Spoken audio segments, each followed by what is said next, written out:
Hello friends, आज मैं आपको बूट्स, ये है मेरा यूट्यूब चैनल अंशुमन के धागे। आप सभी का स्वागत है। ये देखिए, आज मैं आपको ये वाले बूट्स बनाना सिखाऊंगी। देखने में कितने सुंदर लग रही हैं। और ये वाले जो मैंने ऊन ली है, ये खास कर और सॉक्स बनाने वाली ही ऊन है, ओसवाल कंपनी की। तो ये बहुत ज़्यादा कंफर्टेबल भी रहेगी, सॉफ्ट है और साथ में ड्यूरेबल भी है। तो चलिए शुरू करते हैं। सबसे पहले हम यहाँ पर मैं 6 से 7 साल की लड़की बच्चे के लिए बना रही हूँ।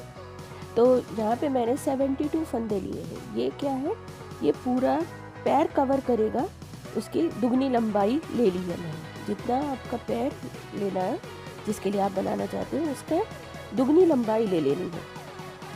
तो मैंने यहाँ पे 72 चेन बनाकर और स्टार्ट करा है, और उन चेन को अब मैं डबल क्रोशे कर रही हूँ। डबल क्रोशे जब शुरू करेंगे हम तो 3 चेन बनाएंगे, फिर धागे को आगे करके चेन में से धागा निकाल कर 2 फंदों का एक और 2 फंदों का एक इस तरह से हम बनाएंगे। देखिए ये डबल क्रोशे। तो यहाँ पर हमें टोटल हर फंदे में यानी हर एक चेन में एक क्रोशे डालकर डबल क्रोशे बनाना है। तो ये हमारी पूरी पट्टी तैयार होती चली जाएगी। डबल क्रोशे आप सबको पता है कि कैसे करना है। धागा आगे करके हमें क्रोशे को चेन में डालना है, और उसके बाद 2 फंदों का एक, फिर 2 फंदों का एक, इस तरह से बुनते चले जाना है सारे फंदों को। जब हम टर्न करते हैं तो टर्न करना होता है जब हमें, तो हम पहले 3 चेन बनाते हैं, फिर टर्न करते हैं, और पहले वाले होल को या पहले वाले फंदे को छोड़कर हम नेक्स्ट से शुरू करते हैं। तो हमने वहाँ पे पहला फंदा इसलिए छोड़ा हुआ होता है क्योंकि हमने वो 3 चेन ली हुई होती है। तो इस तरह से हमारे वो पहला डबल क्रोशे काउंट करता है। तो हमारे इस तरह से ना तो फंदे बढ़ते हैं और ना ही घटते हैं। तो वो बहुत परफेक्ट हमारा ये बनकर आता है। देखिए ये बिल्कुल हमारा परफेक्ट बन गया। यहाँ पर मैंने 9 लाइंस करी हैं, 9 रोज करे हैं डबल क्रोशे के। तो ये पूरी पैर की लंबाई लेकर आ गया। अब ये मैंने मार्क्स लगाए हैं। ये मार्क्स क्या हैं, मैंने 72 फंदे लिए थे, चेन ली थी, उसका आधा हो गया 36 और 36 का आधा हो गया 18। तो यहाँ मैंने 18 चेन के बाद मैंने या डबल क्रोशे के बाद मैंने ये मार्कर लगाए हैं। तो ये हमारा होगा, ये मार्क हमारा इसलिए है ताकि हम यहाँ से अपने जो सिलाई करेंगे उसके लिए मैंने ये मार्क लगाया। तो यहाँ पर हम एक छोटा सा डिज़ाइन डाल लेते हैं, क्योंकि डिज़ाइन वाले बूट्स होते हैं तो बच्चों को और ज़्यादा पसंद आते हैं और ज़्यादा उन्हें मज़ा आता है ये पहनने में। वैसे तो आप ये किसी भी साइज़ में बना सकते हैं, इसी तरह से कोई प्रॉब्लम नहीं है, लेकिन यहाँ मैंने जो बच्चों के लिए बना रही हूँ तो मैं ये बात आपको बता रही हूँ। देखिए अब यहाँ पर ये फ्रिल बनानी है हमें। ये फ्रिल हम कैसे बनाएंगे, सबसे पहले हमने धागे को डालकर एक चेन बना के उसे अटैच कर लिया। उसके बाद अब देखिए ये एक फ्रिल मैंने बना ली। आपको अंगूठा इस तरह से फंसा लेना है धागे में, और इस धागे को पीछे की तरफ करके यहाँ पे एक सिंगल क्रोशे बुनना है। ये देखिए धागे को ले लिया और सिंगल क्रोशे बुन दिया।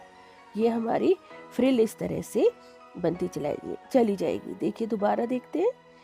ये इस तरह से हम एक एक चेन आगे बढ़ते जाएंगे और सिंगल क्रोशे करके उसको फिक्स करते जाएंगे। तो ये पूरा जो हमारा आगे वाला हिस्सा होगा, उस हिस्से में हम ये फ्रिल बनाएंगे। देखते जाइए ध्यान से, बहुत ही आसान है। अपने आप ये पूरी एक ही साइज़ की बनती चली जाएगी। आपको बस थोड़ा सा ध्यान रखना है कि आपने जिस जगह पर इसको अंगूठे के जिस हिस्से से रोक रहे हैं, हाँ, हर बार उसी हिस्से पे रोकें। अगर पीछे की तरफ से रोक रहे हैं तो पीछे की तरफ, आगे की तरफ है, जिससे कि वो एक बराबर या एक ही साइज़ के आए।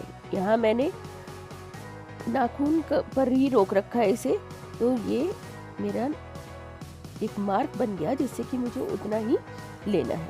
देखिए ये मैं नाखून पर ही हर बार रोक रही हूँ, नाखून से पीछे नहीं ले रही हूँ, और एक सिंगल क्रोशे। इस तरह से हम ये एक मार्क जो हमने लगाया था वहाँ से शुरू करेंगे और दूसरे मार्क तक इसको इस तरह से बुनते चले जाएंगे।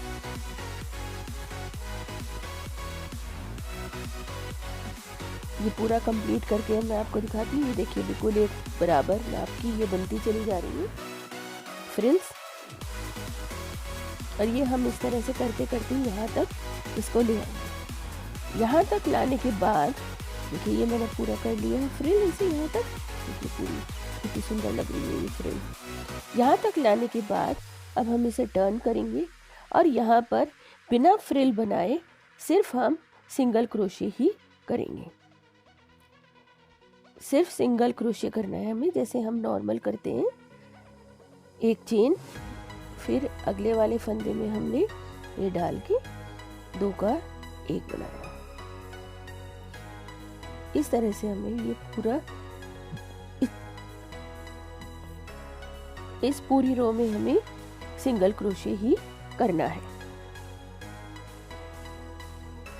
यहाँ आपको धागा आगे नहीं लेना, सीधे चेन में डालकर और 2 फंदों का 1 बनाना है। तो इस तरह से हम इस वाले राउंड में पूरा सिंगल क्रोशे ही करेंगे। फिर ये हमारा सिंगल क्रोशे हो गया। उसके बाद हम जब फिर आगे वाली तरफ आ जाएंगे जहाँ हमने फ्रिल बनाई थी, वहां पर हम फिर से फ्रिल बनाएंगे।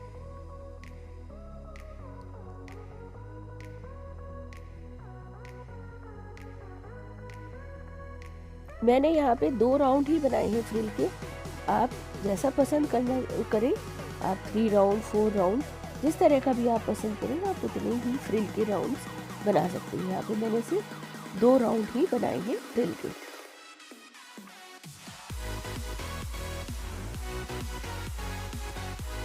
ये 2 राउंड हमारे पूरे कंप्लीट हो गए। तो देखिए फ्रिल कितनी सुंदर लग रही है। अब इसको हमें स्टिच करना है। स्टिच बहुत ही ज़्यादा आसान है, कुछ भी नहीं है। जो ये हमने फ्रिल वाला एरिया पार्ट है ये हमें नहीं सिलना है, और बाकी सारा इस तरह से एक बराबर लेकर सारी फ्रिल अंदर की तरफ हमें दबा देनी है और फिर इसको सिलना शुरू करेंगे। ये हमने जॉइन कर लिया और इसको हमने सिलना शुरू कर दिया। इस तरह से हम स्वेटर सिलते हैं दोनों साइड से लेकर, चाहे एक साइड से जैसे भी आप सिलना पसंद करते हैं बिल्कुल वैसे ही आपको सिलते चले जाना है। हम साथ के साथ इन धागों को भी दबाते रहेंगे जिससे कि ये हमारी नीटनेस दिखाई देगी, हमारे काम में सफाई दिखाई देगी। ये हमारा धागे दब गए, ये देखिए जो हमने अटैच करे थे धागे दब गए। अब ये हम सिलते चले जाएंगे। यहाँ पे कॉर्नर है, बहुत ज़्यादा शार्प कॉर्नर हमें नहीं बनाना है।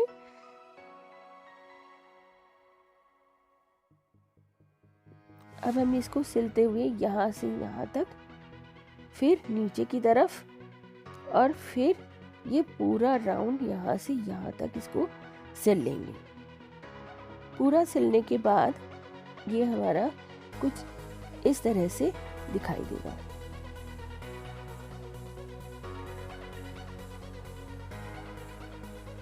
ये देखिए पूरा सिलने के बाद ये कुछ इस तरह से हमारा ये दिखाई देगा।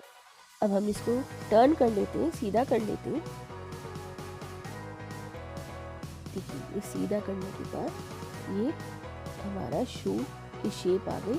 और ये पूरा देखिए कितना सुंदर लग रहा है ये शू।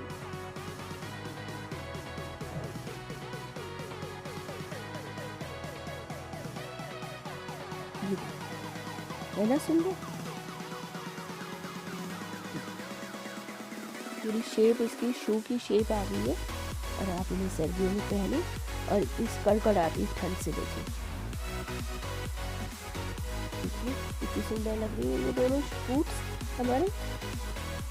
आपको ये मेरा वीडियो पसंद आए तो आप इसे लाइक करें, शेयर करें, सब्सक्राइब करें मेरे चैनल को और मुझे सपोर्ट करें। Thanks for watching.